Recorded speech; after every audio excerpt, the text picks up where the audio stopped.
Good morning, good day, good evening, wherever you are. Welcome back to my channel, Natalia with you, Lovecraft Forever. If you're not my subscriber yet, please subscribe and let's be friends. So as I promised, for today's video, we're gonna have tutorial how I make my drills so straight and nice. I did this video before in some kind of drill with me tutorials and stuff like that, but I think I will make a separate video for that. That way it will be easy to find for somebody who just happened to be found my channel, and would be easy to navigate kind of if I have specific title for the video. So in here we see my diamond painting that I was doing for my little girl, and that's from Harry Potter movie, his owl. Here's we have Harry Potter's glasses and a book, probably some magic in that book, candle. So from far this picture looks really good, the moon looks really good, mysterious, but from close enough it is a little bit pixelated. It's size 40 by 30, but the printed area itself would be 35 by 25. But if you put on a wall and you're looking from far, you can see very nice. It is visible, everything what's going on in this picture, so I think it looks good.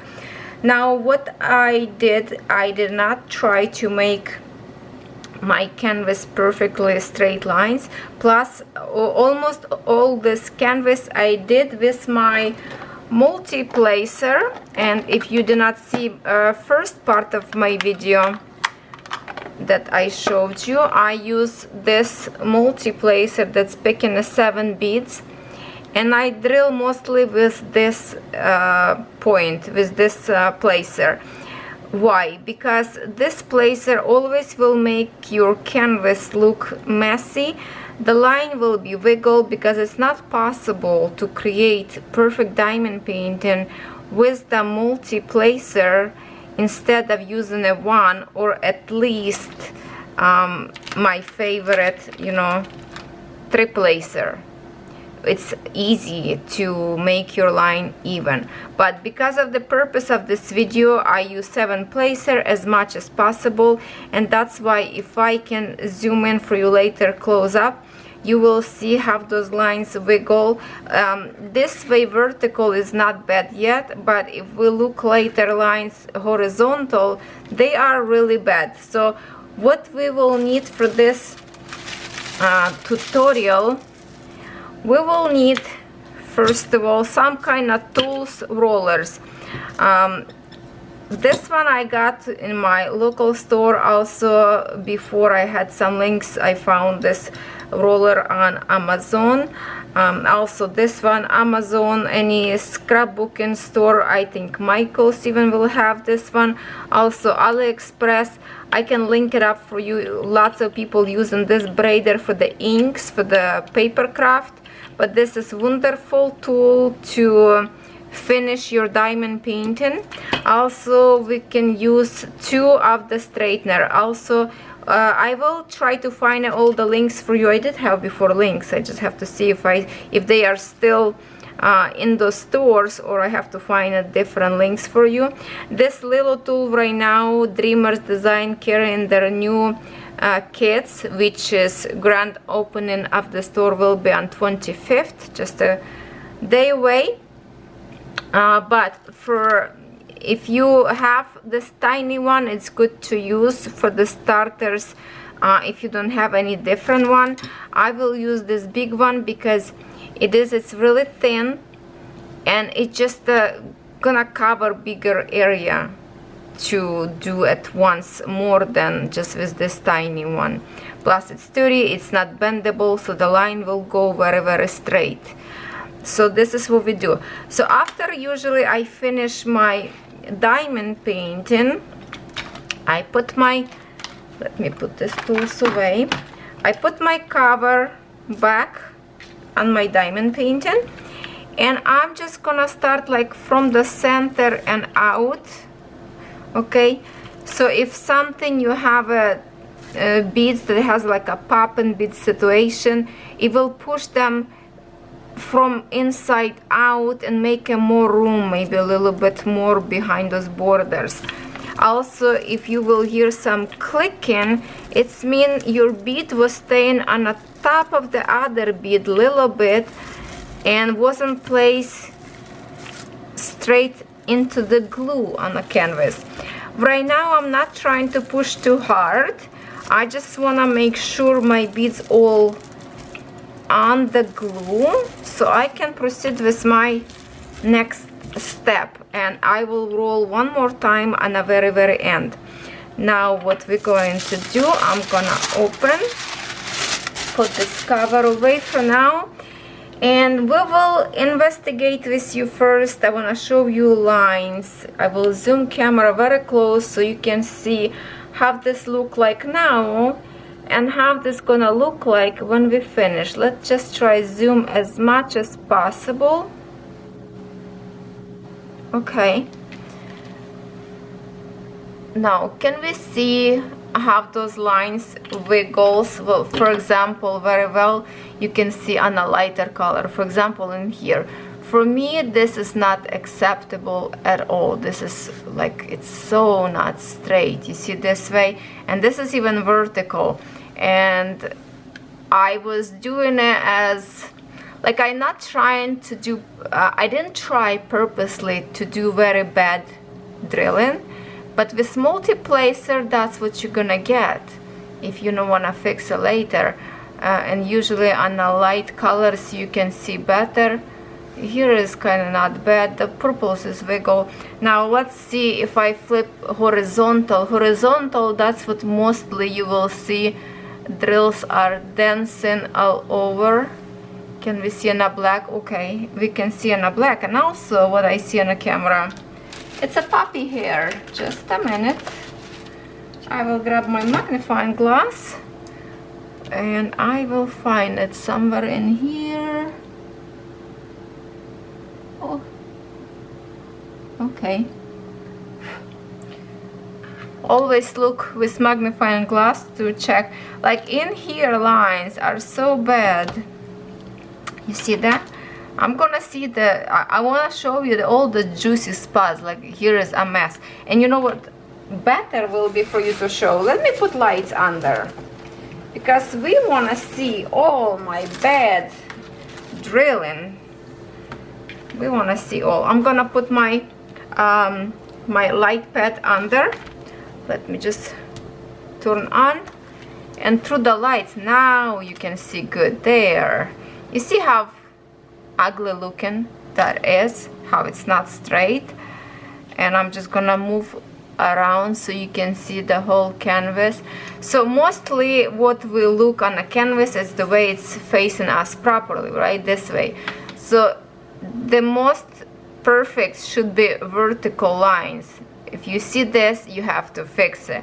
If you see, let me see if I have in here, I saw somewhere yesterday and I purposely didn't fix, like the symbol peeking from the under the bead. I can't really find now. I guess I did better than I thought I would. Sometimes the symbol would peek from under the bead, and kind of on the light colors it's more visible, but I don't see it right now unless you see better than I am. So okay, now you see how hot mess that is, and I will try to straighten together with you. So I'm gonna zoom out now so you can see everything, and I'm gonna take this light away because I need good sturdy surface to do that. And I'm gonna show you how I start, and we will do slowly together with you. Okay, we have to get as far as possible. Okay, so how I start?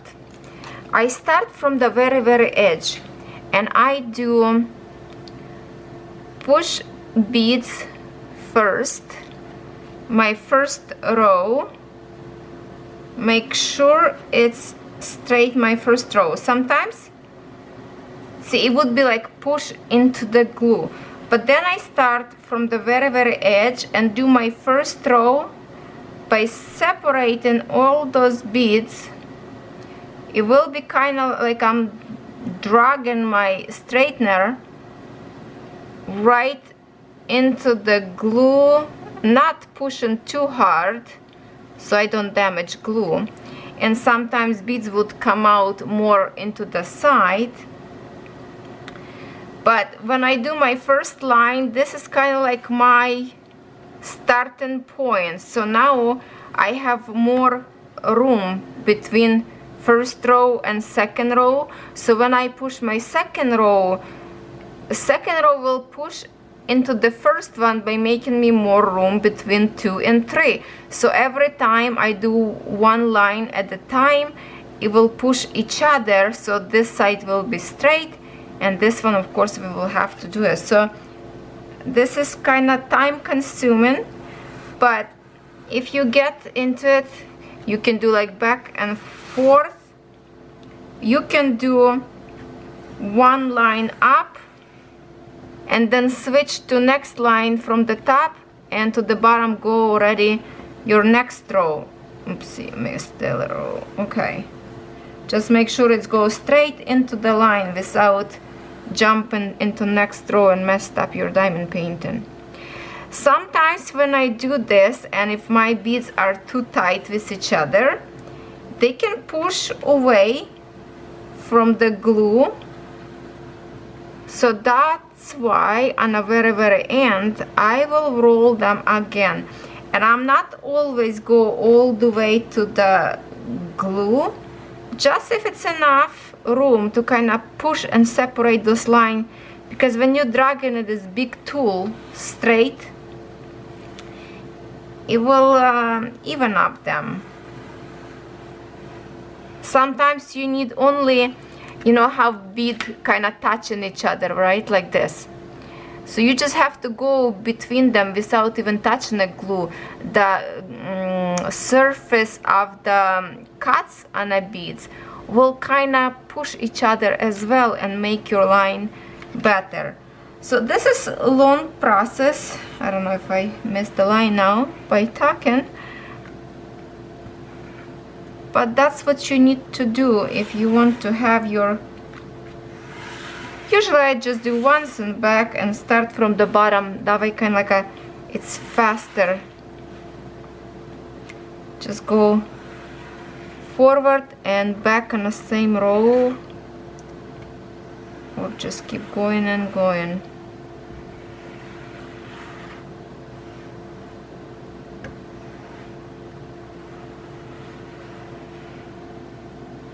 You can feel when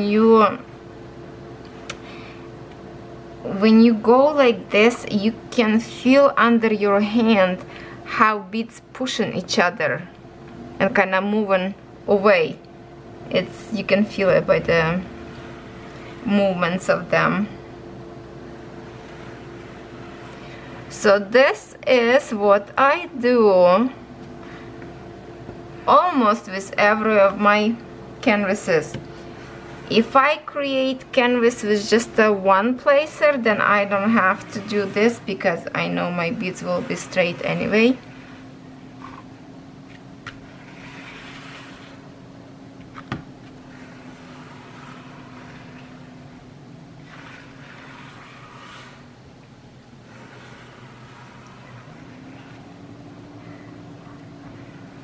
Not to make a video too long and too boring, when I done all my vertical lines, I will go and I do same thing by starting like on the first row, and I'm just gonna do this side that we already finished. I'm not gonna go all the way because I want to do vertical first.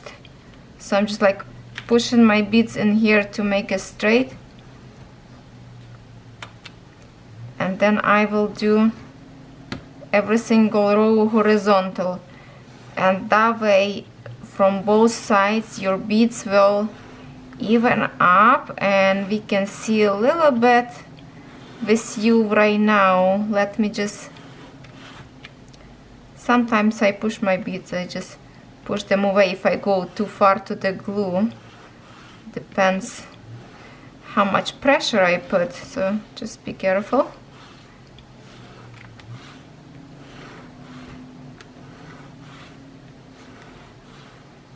It's time consuming, but especially if you want to give it to somebody as a gift and you want this to be look good, it's okay to spend extra hour just to fixing it.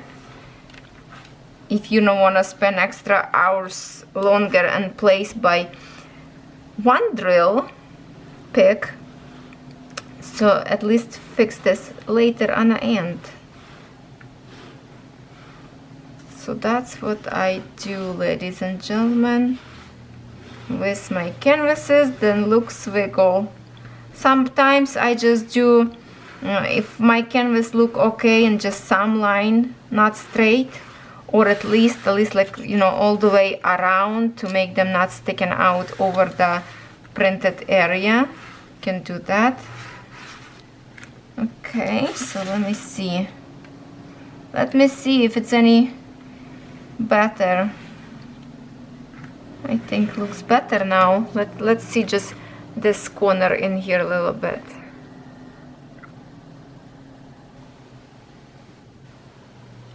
Okay, now let's see. Do you see the lines? Look straight to you now, like just this corner. Now let's see horizontal, if our lines are better now. You see how nice look in here? And let's look in here, the black one. You see how it's kind of like a wiggle, or blue one all the way around, like the spots, for example, in here or in here. It's not straight, but this corner looks good now. So that's the way I'm doing all my canvas. Now on the end, after, like, I think it would be way too long video if I do a whole canvas, but you got the idea what I'm doing. And I doing every single line vertical to the end, and then I fix a little bit more from each side, you know, and then I do horizontal every single line. And after that, when I finish do this, I cover my diamond painting again. And just for in case some bead came out while I was straightening, I just go ahead and I roll again the whole canvas with the more pressure now to make sure my beads are sticking all the way to the bottom. I do horizontal, vertical and horizontal from kind of like from the inside to out like this, and then go this way. And that's it. That's how I work with every single canvas if I want my lines to be perfect. So in this note, I will say thank you so much for watching, and thank you so much for the ladies who requested this video. I think this video will help many beginners who just started. And you know, when you start diamond painting, as I started, my hand was so shaky. I was so afraid to miss the little square. Now it just kind of like automatically, you don't even think about it. But when you receive your first diamond paint and those diamonds are so small, it looks much smaller than you expect it to be. So yes, the lines will be wiggle around till you get the, you know, a hand. When you drill more often, then better you get. And if you drill with just the one placer, if you put right on the top of the symbol, so symbol don't sticking out from under the bead, then your lines will be straight because grid is printed straight. But if you're using a multi-placer, you have to do this technique that I just showed you. On this note, I will say thank you so much for watching. I will finish this canvas now off the camera, and I hope this will help you, this tutorial. So please let me in the comments what you think, if you do this technique as I am, and if you have something different, share your idea in the comments below. And I wish you all a good day.